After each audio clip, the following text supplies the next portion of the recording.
In 1990, the Community Foundation of Gaston County initiated the Allen H. Sims Award in honor of a great leader and philanthropist, Allen Harold Sims. Allen was a generous man who cared for his community and especially education.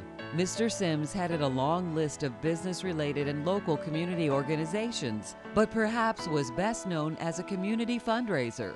Bequests from his estate and that of his wife, Mrs. Ann Rankin Sims, created what is still the largest single fund in the Community Foundation, an unrestricted endowment bearing their names. Mr. Sims was one of these bigger-than-life figures that all young business people certainly wanted to know. He's probably known by most people back in the days when he was active as related to his business career. He was president of the Citizens National Bank for many years, the leading bank of Gaston County. He was very instrumental in the economic diversification of Gaston County. In that era, textiles was king here, and a lot of the leadership in the community recognized that we need to diversify that industrial base. And he was always at the forefront of trying to secure new industries for this community. He helped develop 2 different industrial parks, and he was very active in attracting industry to Gastonia over his entire business career. Mr. Sims was always very philanthropic. He was always behind the scenes in fundraisers for just about every organization in town. So it was certainly a part of his nature, his being, to be philanthropic.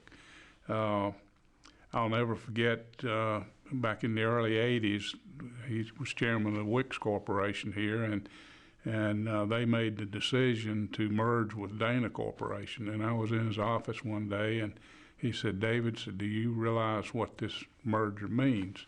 And I said, "No, sir, Mr. Sims, I don't know what you're talking about." And he said, "Well," said, "Dana pays a lot larger dividend than Wicks Corporation did.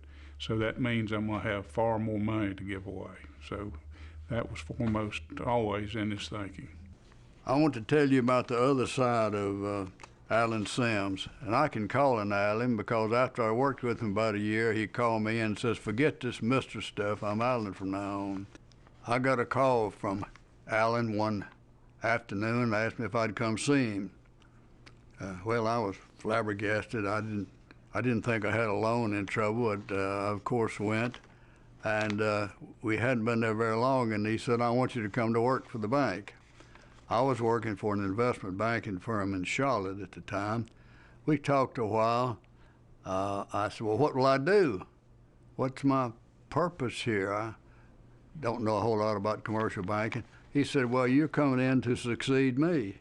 I said, "What?" He said, "Just handle things properly and you will succeed me." So I was trying to figure this out, and all of a sudden he said, "And incidentally, we'll pay you $12,500 a year." Well, since I didn't have but 3 children then, I couldn't turn down a deal like that. He just a very, very popular person. He had a burning desire for people. He was a great people person. He wanted to see people succeed, and he, I think, went out of his way to encourage, in my case, young people to get involved in the community and take leadership positions. So he was a great mentor. He was more community-minded and people-minded than anybody I've ever known. Anything that was for the betterment of the bigger community, he was concerned with it and put himself in it wholeheartedly. Always valued education. As chairman of the board of Brevard College, he was a tremendous fundraiser for that institution, and his fingerprints are over every civic endeavor that you can point to in Gaston County. He was a great builder for Brevard College, but the main thing that I remember about his interest in education and people, he sent numerous boys and girls to college. And no questions asked. They would hear about him come in, and he would give them scholarships. The really impressive thing, these people would write him letters thanking him for what they'd done. He kept them in his lockbox. And occasionally, he'd get them out of the lockbox and reread them. And he called me one day and said, I want to show you some of these things. And he just about had tears in his eyes. He served as a mentor to a lot of young people, and Mr. Sims had a wonderful care for young people. He sent a lot of people to college that nobody in the community even knew about. Today, we have here in Gastonia, I know of 2 very large benevolent funds that are used for various charitable purposes in the name of Ann and Alan Sims. And we're still, I think, benefiting from his generosity, for his compassion and his dedication to the community.